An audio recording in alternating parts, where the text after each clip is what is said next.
মতো করে আমার দিকে টেক কেয়ার করে না। এই ধরনের অবজেকশনের সমাধান আজকে হবে। 4টি কাজ করবেন, খুব মনোযোগ দিয়ে শুনবেন। আপনাদের জন্য এটা বাধ্যতামূলক কি করা হবে, যদি আপনারা এটা মানতে পারেন তাহলে আপনাদের সুখ নিশ্চিত ইনশাআল্লাহ তাআলা।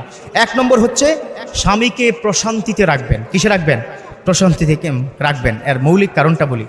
ঘরে আপনার স্বামী যখনই প্রবেশ করে হাজার অবজেকশন, নো অবজেকশন করবেন না। অবজেকশনটা ছেড়ে দিন। আপনাদের অসংখ্য অগণিত অবজেকশন শুনতে শুনতে স্বামীরা ক্লান্ত। এখন হয়তো আপনারা আমার কথা শুনে রাগ করবেন না, ভালোর জন্য বলছি। পৃথিবীতে যদি কেউ হ্যাপি হতে চায়, if anybody want to be happy in this world, তাকে চুপ থাকতে হবে। মুখের জবান যার চুপ থাকবে সে ব্যক্তি সবচেয়ে সুখে থাকতে পারবে। এটা কেন? এটা হাদিসের কথা। বিশ্বনবী সাল্লাল্লাহু আলাইহি ওয়াসাল্লাম তিনি কি বলে দিয়েছেন, মান সামাতা ফাহুয়া নাজা, যে চুপ থাকলো সে কি নাজাত পেল।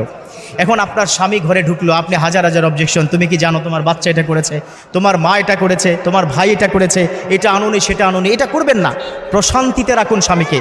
স্বামী ঘরে প্রবেশ করবে, ঢুকার পরে তাকে একটু 1 গ্লাস ঠান্ডা পানি দেন, যদি পারেন একটু শরবত দিবেন, তার হাত থেকে ব্যাগটি নেবেন, তাকে শান্তিতে রাখবেন, তার কাছ থেকে শুনবেন সারাদিন কি পরিমাণ কষ্ট হয়েছে তার, যা কিছু ইনকাম করছে। ও মা, ও বোন, আপনাকে বলছি, কার জন্য?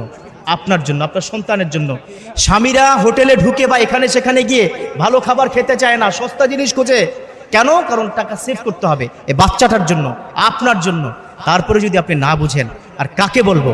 তাহলে আজ থেকে কি করবেন? স্বামীদেরকে যদি প্রশান্তিতে রাখতে পারেন, স্বামী আপনার প্রতি আকৃষ্ট হবে আর পরনারীর দিকে তাকাবে না। কি কারণে? এত কিছুর পরও আমি আমার স্ত্রীকে ভালো কাপড় দিই না, ভালো খাবার দিতে পারছি না, তার দিকে আমার খেয়াল থাকে না, তারপরও স্ত্রী আমার প্রতি এত টেক কেয়ার করে, আমি ঘরে ঢুকলেই সব আমাকে নিয়ে চিন্তা করে, আমার জামা কাপড় এগিয়ে দেয়, আমাকে ঘুমার সময় সুন্দর করে বডিকে মেসেজ করে দেয়।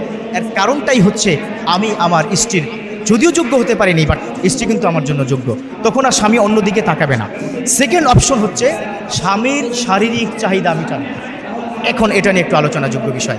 যুবক, তোমাদেরকে বলছি, স্বামীর চাহিদা যদি না মেটানো হয়, definitely husband will go another area. অন্য জায়গায় হাজব্যান্ড কিন্তু চলে যাবে। কী কারণে যাবে? কারণ স্বামীর কিন্তু একটা শারীরিক চাহিদা আছে, সবারই আছে, স্ত্রীরও আছে, স্বামীরও আছে।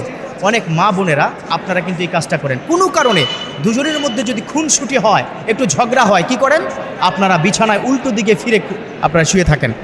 এই কথাগুলো শুনতে হবে। কেন শুনবেন? কারণ আমার বিশ্বনবী মসজিদে নববীর মিম্বর থেকে সকল সাহাবার পারিবারিক জীবন, সামাজিক জীবন, গোপন জীবন, প্রকাশ্য জীবন সব বিষয় তিনি আলোচনা করেছেন।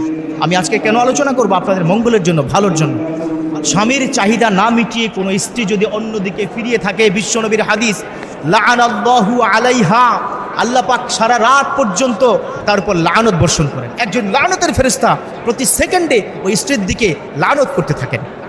মা বোন, প্লিজ সাবধান হয়ে যান, এই কাজটি করবেন না। স্বামীর চাহিদাকে মিটাবেন। যদি স্বামীর চাহিদাকে মিটাতে পারেন, স্বামী জীবন অপরনারীর দিকে তাকাবেন। 3 নম্বর হচ্ছে স্বামীকে কোনো কারণে যদি স্বামী কোনো, ধরে নেন সে অ্যাক্সিডেন্ট হয়ে গেল, সে পঙ্গু হয়ে গেল, আপনি তাকে সাপোর্ট দিবেন। আমি আছি তো, তোমার চিন্তা কিসের? কোনো কারণে ব্যবসা বাণিজ্য তার একটু ধস নেমে গেল, আপনি তাকে সাপোর্ট দিবেন। তুমি যা খাওয়াবো, আলহামদুলিল্লাহ, জীবনে অনেক ভালো খাইয়েছো, এখন তোমার খারাপ সময় যাচ্ছে, কোনো অসুবিধা নাই, আমি আছি তো। এই সাপোর্টটা যদি স্বামীকে আপনি দিতে পারেন, স্বামী অন্যদিকে আর চোখ দিবে না, চিন্তা করবে হায় রে, আমার স্ত্রী তো অসাধারণ। সো এই 3 নম্বর কাজ করবেন। এবং 4 নম্বর কাজ, স্বামীর বাড়ির লোকজন, পিতামাতা, ভাই বোন সকলকে আপনি আপন করে নেবেন। নিজের আপন করবেন, তাদের বিষয়ে অবজেকশন করবেন না। যদি আপন করতে পারেন, তাদের টেক কেয়ার যখন স্বামী দেখবে যে আপনি তার বাবা মায়ের খেদমত করছেন, তার ছোটো ভাইয়ের দিকে লক্ষ্য রাখছেন, তার ছোটো বোনের দিকে খেয়াল করছেন, তখন দেখবেন ওই স্বামী আপনাকে পাগলের মতো ভালোবাসবে ইনশাআল্লাহ তাআলা। ওই স্বামী কখনো অন্যদিকে কি যাবে না। তাহলে আমি কি কয়টা বললাম? 4টা। স্বামীকে মানসিক প্রশান্তিতে রাখবেন, স্বামীর শারীরিক চাহিদা কি মিটাবেন, বিপদের সময় স্বামীকে সাপোর্ট দিবেন, এবং 4 নম্বর হচ্ছে স্বামীর বাবা মা এবং ভাই বোনের প্রতি ব্যাপক পরিমাণ টেক কেয়ার যদি আপনি করতে পারেন, ইনশাআল্লাহ তাআলা আপনার স্বামী পরনারীর দিকে আর তাকাবেন। আল্লাহ আমাদের সকল মা বোনদেরকে বোঝার তৌফিক দান করুক। আমিন।